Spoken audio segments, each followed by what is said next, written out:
Hello hi नमस्ते जय जगन्नाथ। आज मोर तंटी बसी जाइए तो भयसटा टिके अलग लगे। आज हूँ पवित्र सांब दशमी। सांब दशमी प्रभु सूर्य नारायण को पूजा और आराधना करा जाए। पुष मास शुक्ल पक्ष तिथि दशमी यही दिन को आम सांब दशमी रूपे पालन करूँ एवं सूर्य देवता को पूजा करिथाउ। सांब को नाम यही दशमी को सांब दशमी नाम नामित करा जायछि। ब्राह्म मुहूर्तरू बा प्रत्यूष मुहूर्तरू प्रदोष मुहूर्त पर्यंत ଏହି ପୂଜାକୁ 3 ଧୂପରେ ସମ୍ପୂର୍ଣ୍ଣ କରାଯାଇଥାଏ। ପୌରାଣିକ କଥା ଅନୁସାରେ ଦ୍ୱାପର ଯୁଗରେ ପ୍ରଭୁ ଶ୍ରୀକୃଷ୍ଣଙ୍କର ପୁତ୍ର ହେଉଛନ୍ତି ଶାମ୍ବ।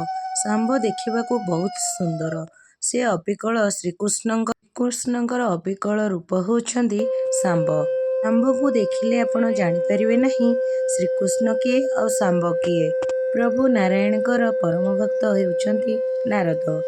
ନାରଦଙ୍କୁ ଶାମ୍ବ ବହୁତ ହଇରାଣ କରନ୍ତି। ଯେମିତି ଆମର ପିଲାବେଳେ ଆମେ ଗୁଣରେ ଲୋକଙ୍କୁ ହଇରାଣ କରିଥାଉ, ତ ଶାମ୍ବ ମଧ୍ୟ ତାଙ୍କର ପିଲାଳିଆମି ଯୋଗୁଁ ନାରଦଙ୍କୁ ବହୁତ ହଇରାଣ କରିଥାନ୍ତି। ତ ନାରଦ ବି ଭାବିଲେ ମୁଁ ଥରେ ଶାମ୍ବକୁ ହଇରାଣ କରିବି। ତ ସେ ଶାମ୍ବକୁ କହିଲେ, ତ ନାରଦ କହିଲେ ଯେଉଁ ଗୋପାଙ୍ଗମାନେ ଶ୍ରୀକୃଷ୍ଣଙ୍କ ସହିତ ସ୍ନାନ ଓ ଲୀଳା କରୁଛନ୍ତି ସେମାନେ ତୁମକୁ ନିମନ୍ତ୍ରଣ କରିଛନ୍ତି। ତ ଗୋପାଙ୍ଗମାନଙ୍କ ପାଖକୁ ଶାମ୍ବ ଚାଲିଗଲେ ସ୍ନାନ କରିବାକୁ। ଗୋପାଙ୍ଗମାନେ ମଧ୍ୟ ଜାଣିପାରିଲେନି ଯେ ଏ ଶାମ୍ବ ବୋଲି। ସେ ଶ୍ରୀକୃଷ୍ଣ ଭାବି ତ ଗୋପାଙ୍ଗମାନେ ଶାମ୍ବଙ୍କ ସହିତ ସ୍ନାନ କରିବାକୁ ଲାଗିଲେ। ଯେତେବେଳେ ପ୍ରଭୁଙ୍କୁ ନିଜ ସାମ୍ନାରେ ଦେଖିଲେ ସେତେବେଳେ ସେମାନେ ଶାମ୍ବଙ୍କ ଉପରେ ଅତି କ୍ରୋଧିତ ଓ ଜର୍ଜରିତ ହୋଇ ଶାମ୍ବଙ୍କୁ ସେମାନେ ଗୋପାଙ୍ଗମାନେ ଅଭିଶାପ ଦେଇଥିଲେ। କେତେ ଜାଗାରେ ଲେଖା ହୋଇଛି କି ଗୋପାଙ୍ଗମାନଙ୍କ ଦ୍ୱାରା ଶାମ୍ବ ଅଭିଶାପ ପାଇଥିଲେ, କିନ୍ତୁ କେତେ ଜାଗାରେ ଲେଖା ହୋଇଛି ଯେ ନିଜେ ଶ୍ରୀକୃଷ୍ଣ ଶାମ୍ବକୁ ଅଭିଶାପ ଦେଇଥିଲେ। କାହିଁକି ନା ଯେତେବେଳେ ଶ୍ରୀକୃଷ୍ଣ ସତ୍ୟଭାମାପୁରରେ ଥିଲେ ଶାମ୍ବ କୌଣସି କାରଣବଶତଃ ପୁର ମଧ୍ୟକୁ ପ୍ରବେଶ କରିଯାଇଥିଲେ, ଯାହାକି ପ୍ରଭୁଙ୍କ ପାଇଁ ଅତ୍ୟନ୍ତ ରାଗର କାରଣ ହୋଇଥିଲା। ସେତେବେଳେ କୃଷ୍ଣ ଶାମ୍ବକୁ ଅଭିଶାପ ଦେଇଥିଲେ କି ଯେ ତୁମର ସୁନ୍ଦର ରୂପ କୁତ୍ସିତ ଓ କଦାକାର ହୋଇଯାଉ, ତୁମେ କୁଷ୍ଠରୋଗରେ ପୀଡ଼ିତ ହୁଅ। ଦିବ୍ୟ ଶକ୍ତି ଯାର ଥାଇ ସେ ପୁଣି କ୍ଷମା ଆଚରଇ। ପ୍ରଭୁ ଶ୍ରୀକୃଷ୍ଣ ଶାମ୍ବଙ୍କର ପିତା, ତେଣୁ ସେ ପରବର୍ତ୍ତୀ ସମୟରେ ତାଙ୍କୁ କ୍ଷମା କରିଛନ୍ତି ଏବଂ ତାଙ୍କର ଆରୋଗ୍ୟ ପାଇଁ ସେ ସୂର୍ଯ୍ୟଦେବଙ୍କୁ ଆରାଧନା ଓ ଅର୍କକ୍ଷେତ୍ର କୋଣାର୍କକୁ ଆସିବା ପାଇଁ କହିଛନ୍ତି, ଯେଉଁଠାରେ ସେ 12 ବର୍ଷ ତପସ୍ୟା କରିଛନ୍ତି।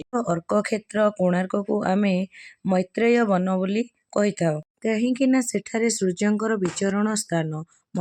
ହେଲେ ପ୍ରଭୁ ସୂର୍ଯ୍ୟଦେବ ମାନେ ତାଙ୍କର ବିଚରଣ ସ୍ଥାନ ହେଉଛି କୋଣାର୍କ ଅର୍କକ୍ଷେତ୍ର।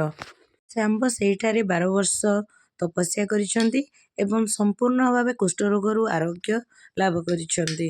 ଏହି ପୌଷ ମାସ ଶୁକ୍ଳପକ୍ଷ ତିଥି ଦଶମୀରେ ଶାମ୍ବ ଆରୋଗ୍ୟ ଲାଭ କରିଥିଲେ କୁଷ୍ଠରୋଗରୁ। ତେଣୁ ଏହି ଦିନକୁ ଆମେ ଶାମ୍ବ ଦଶମୀ ରୂପରେ ପାଳନ କରିଥାଉ। ମା' ମାନେ ଏହି ପୂଜା କରିଥାନ୍ତି ନିଜର ପିଲାମାନଙ୍କ ପାଇଁ। ଯେଉଁ ବି ମାନସିକ ଥାଏ ସେମାନେ ସେହି ଅନୁସାରେ ପ୍ରତିବର୍ଷ ଶୁକ୍ଳପକ୍ଷ ଦଶମୀ ତିଥିରେ ଏହି ଶାମ୍ବ ଦଶମୀ ପୂଜା କରାଯାଏ। ତ ମୁଁ ବି ଆଜି ଏଇଠାରେ ପୂଜା କରୁଛି। ମୋର ତ କିଛି ମାନସିକ ନାହିଁ, କିନ୍ତୁ ଯେହେତୁ ମୋ ବୋଉ ଆଉ ମୋ ଶାଶୁ ସବୁବେଳେ ପୂଜାବିଧି କରନ୍ତି, ତ ସେମାନଙ୍କଠୁ ଶିଖିକି ମୁଁ ବି ମୋର ସବୁ ପୂଜା ଆରମ୍ଭ କରେ।